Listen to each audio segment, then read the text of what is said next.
Let's have some fun. Let's run a backtest. Incomplete temp. That is what I named this. Why is it incomplete temp and not incomplete? Because after I fill in the answers, it's not incomplete anymore. Okay, so let's briefly go through this control panel. This is the product you are trading on, the time frame, the period, the duration. Let's use 1st of January 2015 to middle of 2016. Forward, advanced feature. We'll talk about it in a future lecture. Execution normal, no random delay. Open prices only, similarly. Details in future lectures. We start with an imaginary 10k USD. This is virtual money, so don't worry that you are paying for something. Leverage 1 to 100. Check visualization so you can see your strategy work on a chart. Optimization disabled. Start. Oh, it was too fast. Let me try again.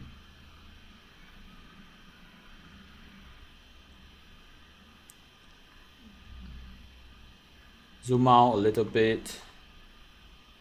You can see the arrows here. Blue and red arrows, these are trades. Blue arrow stands for long trade. It's so small. And red arrow stands for short trades.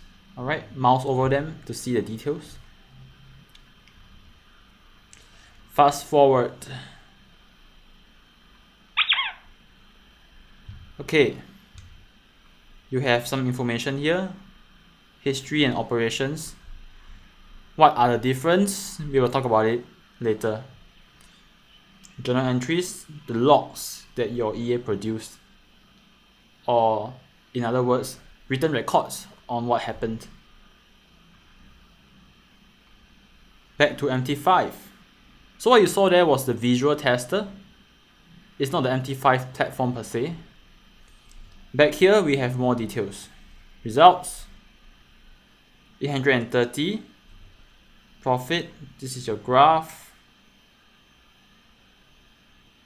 And this we will talk about it later as well.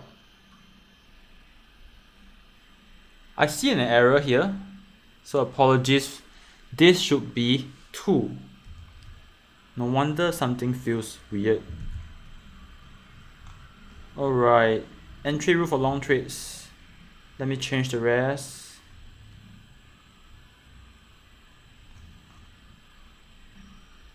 Let me double check this. Entry rule for long trades, SMA1. Long trades is here. Short SMA1 greater than long SMA1, correct. Long SMA2 greater than short SMA2, correct. For short trades, long SMA1 greater than short SMA1 and short SMA2 greater than long SMA2. So this should be correct. Compile, let's try again. So if you don't check this, you will not get your visual tester. But in return, you get to run the backtest much faster. Yup, this looks correct. The reason why I know it's correct is because I have run this backtest many times. So results, you made 2.6k over a period of 1.5 years.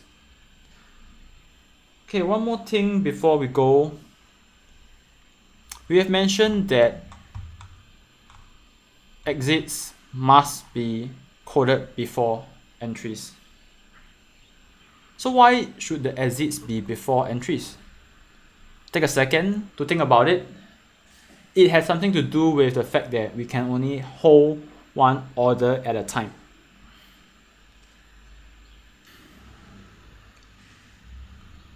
MT5 reads your code downwards.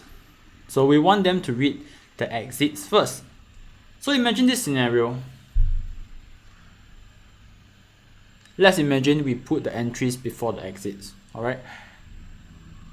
Let's say we have a position that's open. And then in the next tick, the next bar, the entry rules are triggered. But since we already have an open position, we can't enter anymore. Therefore, the entry rules will be ignored. And then our code will read the exit rules. So this is the opposite scenario. This is the wrong scenario. Imagine that the entries were coded before the exits, alright? Then it reads the exit rules. And let's assume that that rule is triggered as well. I know in this case it's not possible, but imagine that it's possible to have both entries and exit rules triggered on the same tick.